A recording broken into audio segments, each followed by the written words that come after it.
Katana admitted to dropping the MP at a hotel where he had the refreshments and spent the night with the two abductors on the 25th May 2025 following the alleged abduction. You want me to repeat that? Following your ruling and the House resolution yesterday on the 27th, during the afternoon sitting, I and Honorable Daniel Nanok, the MP and the chairperson for Parliamentary Broadcasting Committee, undertook the visit to the hospital on behalf of the House. We arrived in the medical facility at approximately 5:30, and upon arrival, we identified ourselves and stated the purpose of our visit, which was to check on the health and the well-being of our colleague, Honorable George Koimburi, as well as to convey the goodwill message of the House and yourself, and to gather any other relevant information that might be useful to us as his colleagues in Parliament. We were asked to wait for a while, and we were kept waiting for about half an hour in the waiting bay, Honorable Speaker, after which we were informed that we could proceed to the third floor, Malindi Ward, where the Honorable Speaker, the Honorable Member, is reportedly admitted. But it's good to note, Honorable Speaker, we had to keep reminding them that we were still waiting. At the ward, that is, it has got us a little bit also a waiting area, we encountered 6 individuals who introduced themselves as family members and part of his office staff. Additionally, there were 2 security guards stationed at the doorstep, who informed us that it was not possible for us to see the Honorable Member at the moment. Honorable Speaker, we had to continuously reminding whoever we are getting there who we are, introducing ourselves, and keep reminding them the purpose of our visit, of which they actually confirmed that they were already aware of our intended visit following your communication. We explained that our visit was in accordance with the directive from the House Speaker, and it was purely for the well-being and the effort of our colleagues, but our request was still declined. Undeterred, we requested to speak to the doctor in charge, hoping to at least obtain a medical update. Unfortunately, this effort did not bear fruit either, as we were told the doctor was unavailable at the time. We were then introduced to a senior nurse who was on duty and managing the patient care in the ward.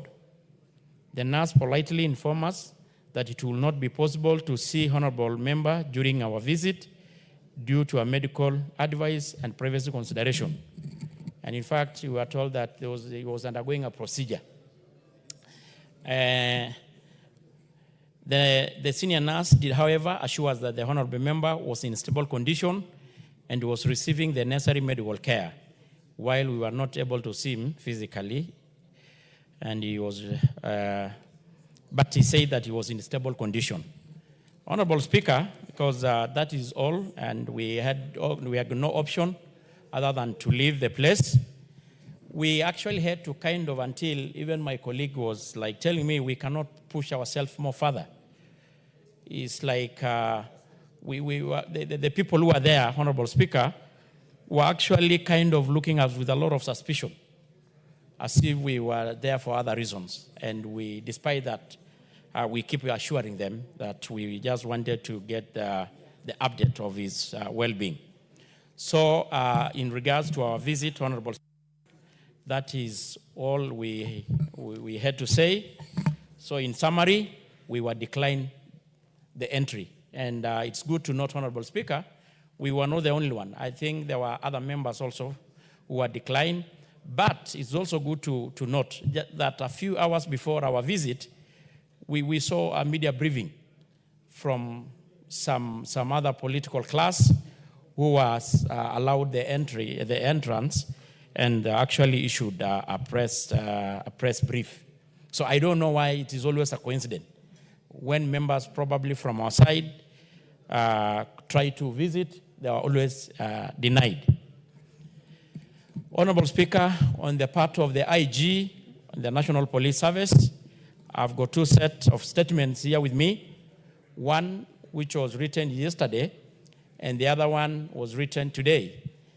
And for the purposes of record, I want to start with the one on the 27th, which give a chronology of event since the alleged abduction of our colleague. Honorable Speaker, the National Police Service wishes to provide a comprehensive update on the ongoing investigation into the alleged abduction of George Koimburi, Member of Parliament for Juja constituency. On Monday, 26 May, the attention of the National Police Service was drawn to an amateur video circulating on social media, mainstream media, purportedly showing the Member of Parliament abandoned at a farm in Juja. Police officers from Juja swiftly responded, visiting the alleged scene and thoroughly documenting the area. Upon comparing its vegetation and road dimensions at the scene, which those in the video, it was established, Honorable Speaker, that the two did not match. During the questioning, Moses Karaoke, the caretaker of the coffee farm, which is owned by Jimmy Wanjigi, stated that he had not witnessed such an incident. The officers then proceeded to the Plainview Hospital in Ruiru, where the Member of Parliament had reportedly been taken for treatment.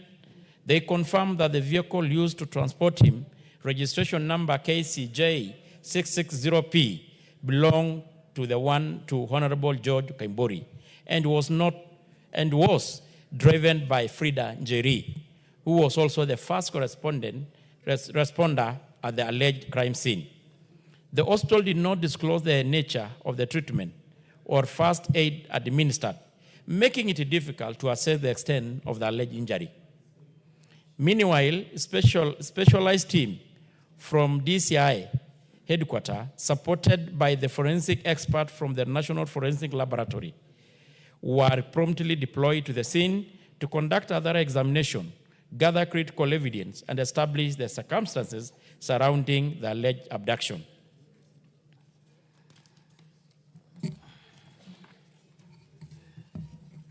So far, Honorable Speaker, that is as per yesterday, the investigation team had interviewed and recorded statements from 5 individuals, and which were expected to provide the account. This progress underscores the National Police Service commitment to uncover the truth regarding the abduction allegation with the highest standard of professionalism and diligence. We will continue to pursue all leads, analyze forensic evidence, and ensure that any perpetrators are brought to justice. Additionally, Honorable Speaker, it is important to note that Honorable George Koimburi has been under investigation for a land fraud case, and the Office of the Director of Public Prosecution had already issued consent for his prosecution. Additionally, it is important to note that Honorable George Koimburi has been under investigation, I think that one I'd already read. On Friday, 23rd May 2025, the MP, fully aware of the police intention to arrest him, evaded arrest by escaping on a motorbike with his private security and swiftly off his mobile and switched off his mobile phone. His car, occupied only by his driver, who was intercepted, and the driver was arrested but later released after recording a statement. The MP only resurfaced yesterday, coinciding with the abduction claim. In conclusion, we once again urge anyone with information regarding the incident depicted in the video to report to the nearest police station or contact us via a provided toll-free number 999-911-112 or the Vichua kwa DCI. In conclusion, Honorable Speaker, the IG state, we assure all Kenyans that we are committed to conducting this investigation with the utmost diligence to uncover the truth behind the allegation. Further update will be provided as investigation progresses. Lastly, Honorable Speaker, today at around 11 a.m., the IG issued again a presser to give the status update report, and the copy of the same here is with me, and I won't read it to the House. That is today on the 28th. Further to the press briefing issued yesterday, the National Police Service would like to inform the public of the progress made in the ongoing investigation into the alleged abduction of George Koimburi, Member of Parliament for Juja.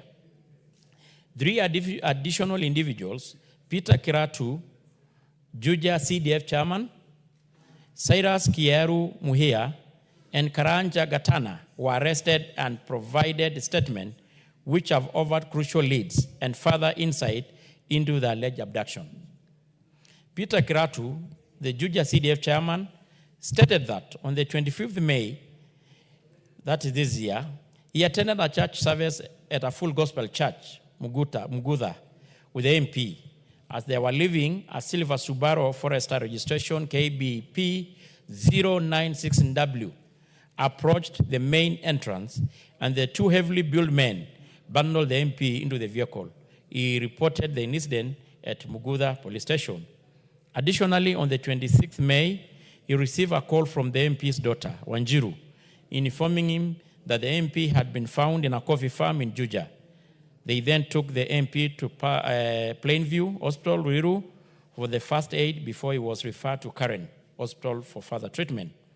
Cyrus Kiaru Muhia, an ally of the Honorable Koimburi, who runs a supermarket at Kahawa West area, stated that on the 25th May, he received a call from the Peter Kiratu, the CDF chair, requesting the use of his Subaru. Speaker, I think this is a very important statement.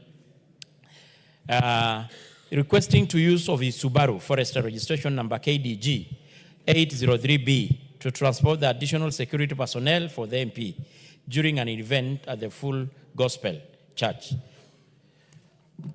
On the 25th, again, Honorable Speaker, Kraitu instructed him to go to his homestead in Mugudha, where he met a man named Gatana, driving Kraitu's vehicle registration number KBP 096W. That is the car I had earlier said. Honda CRV, along with 3 unknown men. They proceeded to the church to familiarize themselves with the route before returning. Later, Kiratu called and instructed him to drive his Subaru Forester with 2 men toward the church. Upon arrival, the 2 men exited quickly, and he heard screams as the MP was forced into the vehicle. They drove toward Jacaranda Coffee Research via Kabogo Road, where the MP instructed them to stop near a waiting Honda CRV, registration number KBP 096W, belonging to Kiratu. Cyrus was left with the 2 men, who warned him not to disclose any information to the police. The police have managed to recover 2 vehicles. The Honda CRV registration number KBP 096, belonging to Peter Kiratu, and a Subaru Forester Silver in color, registration number KDG 803B, belonging to Cyrus Kiairu Muhia. Additionally, 1 suspect, Karanja Gatana, has been arrested. Gatana admitted to dropping the MP at a hotel where he had the refreshments and spent the night with the 2 abductors on the 25th May 2025, following the alleged abduction. You want me to repeat that? Honorable Speaker, public demand. The police have managed to thank you, Honorable Speaker, well guided. Honorable Speaker, the police have managed to recover the 2 vehicles. I had earlier said this, belonging to Cyrus Kiairu Muhia. Additionally, 1 suspect, Karanja Gatana, has been arrested. Gatana admitted to dropping the MP at a hotel where he had the refreshment and spent the night with the 2 abductors on the 25th May 2025, following the alleged abduction. He added that on the 26th May 2025, while using Kraitu's vehicle, he had picked up the MP from the hotel and took him to the scene where they claimed he had been dumped. Before the MP exited the vehicle, he helped him tear his clothes to fake evidence of torture by the alleged abductors. The National Police Service further appeals for the public's continued support and encourages anyone with information that may assist the investigation to report it to the nearest police station or through our toll-free number 999-911-112 or the Fichua DCI 0800722303. We assure the public of our steadfast commitment to resolving this case, and we will provide further update as the investigation progresses. The letter and the statement signed by Douglas Kanja Karonche, MGH, CBS, OGW, the Inspector General of the National Police Service, on the 28th, 2025.